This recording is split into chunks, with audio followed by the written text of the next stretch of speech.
The Newsday continues here on One News Now. I'm Riza Diaz. National Archives of the Philippines says no archival collection was damaged by the fire today. The office assures that all archival collections are safe since they are stored elsewhere. Recall that a fire broke out in one of the rooms in their office containing only office paraphernalia. Now, authorities confirmed that there were no casualties, but that the damages amounted to 800,000 pesos. Vice President Leni Robredo questions President Duterte's budget priorities for the country in 2022. In a radio show, Robredo slammed the administration's 170 million budget cut for the Research Institute for Tropical Medicine. RITM is the country's main testing center for the coronavirus. She added that the government should help the health department, saying that it, quote, doesn't make sense that the health department's budget is slashed during the coronavirus pandemic. Meanwhile, Robredo also lamented the increase of the allotted 2022 budget for DPWH, the department that oversees Duterte's precious Build program, alluding that the budget could be better used for efforts against the pandemic. The Department of Interior and Local Government urges LGUs to safeguard the municipal waters and local aquatic resources in the West Philippine Sea.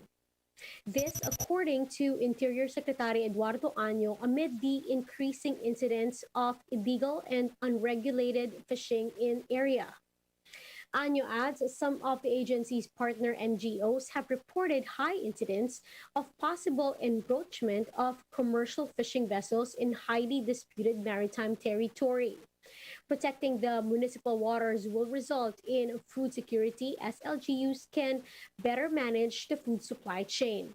This through bringing the markets closer to the people and ensuring continued livelihood to the fishermen.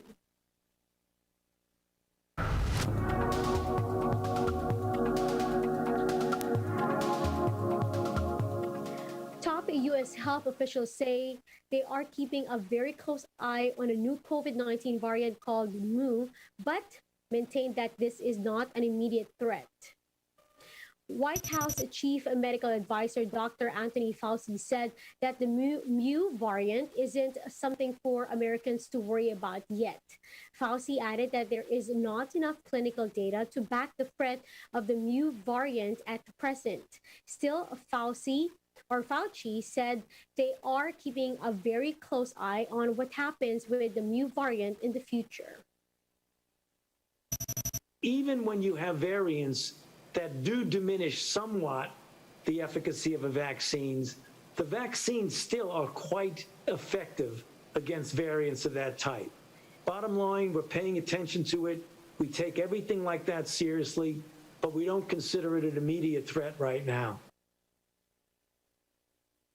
Some international college students are sharing the hurdles they have to overcome as the world grapples with the coronavirus pandemic, and they remain stuck in COVID-19 vaccine limbo. The details in this report by Bloomberg Quick Take.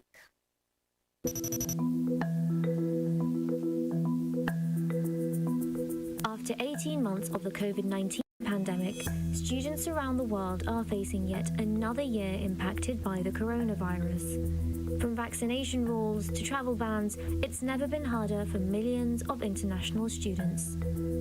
India exports over 575,000 students overseas each year, according to the Institute of International Education. But many Indian students have faced difficulties reaching their colleges overseas. Across Europe, many countries now require COVID passports to enter restaurants, bars, and even some public transport.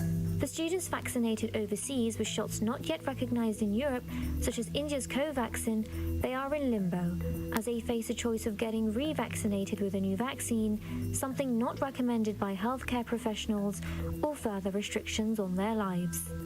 People are saying that I can get Pfizer if I do not have sufficient antibodies.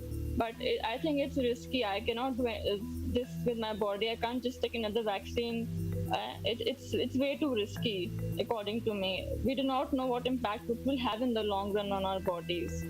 Dipakshi is still waiting to see if the situation in France changes before booking her flight to school and may even defer her course if the situation doesn't become easier. So we need to step out of Heathrow, quarantine in hotel, and then finish it and then travel to Scotland. She and her friends together paid £2,400 to share a room for 10 nights in hotel quarantine and had to begin studying during her stay despite poor internet connection. Countries like New Zealand, Japan and China have fully closed their borders even to international students, forcing them to continue their studies from their home countries. Overseas students bring over £20 billion to the UK economy each year through paying for accommodation, fees and buying from local shops. Universities and local economies have struggled from their absence during the pandemic. The students have very strong consumer power here. The universities want to recruit them, and let's be blunt about it, they want their fees. So, students should not be scared of ringing up universities and having these conversations with them. They are, to a certain degree, customers of that university.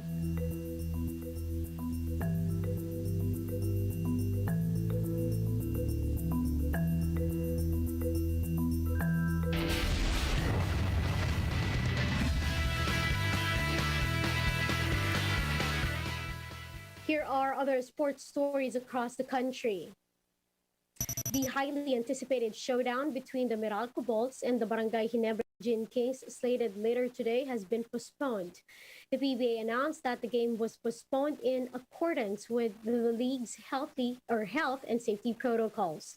The Blackwater Terra Firma game will push through at 2 p.m., while the Magnolia TNT game, originally set for 7 p.m., will now take place at 4:35 p.m. Olympic medalists Heidelin Diaz and Yumer Marshall were presented a command plaque in recognition for their extraordinary achievements as members of the AFP during the Tokyo Olympics. Last Friday, the two Olympians paid a courtesy call on Major General Generoso Ponyo, acting commander of Western Mindanao Command at Gaddafi Mansion, Camp Navarro, Calarian. And Brand Esports will be officially out of the Valorant Champions Tour 2021 Stage 3 Masters Berlin. Riot Games said they explored multiple solutions to bring Brand to Berlin, even contacting government agencies to try and expedite the process, but to no avail. And with only a week away from the prestigious tournament, they had no other option but to move on without the top-ranked Southeast Asian squad. Now, how would you like to enroll in a class about Boys Love series? Well, the University of the Philippines College of Mass Communication will begin offering a subject centering on what they call BL series. BL is a sub-genre of romance films that puts a spotlight on intimacy between young men. Jonathan Rondina, a faculty member of UP's Broadcast Communication Department, says it is only fitting to start exploring how this genre became suddenly gained acceptance in our society, especially at the onset of the pandemic. Rondina adds it's also important to observe how this genre affects the LGBTQ community in the Philippines, especially to the young queer people who seek representation from this genre. Now, let's take a quick look at today's other top stories. COMELEC has extended the deadline for the application of transfer of registration records from overseas to Philippines until September 30. The IATF has approved the soft launch of the VaxCert PH tomorrow. And the Office of the Vice President has set a cap of 400 patients on its teleconsult program, Bayanihan e-Consulta, due to the spike in COVID cases. Now, for more updates, visit News 5, the Philippines. Star and Business World Online. Visit our website, onenews.ph, for more in-depth analysis. You can also catch One News on a Signal Play app. Register for a free account now, www.signalplay.com, and stream One News live anytime, anywhere. I'm Riza Diaz. Mask on, wash hands, and stay safe, Philippines. We are One News.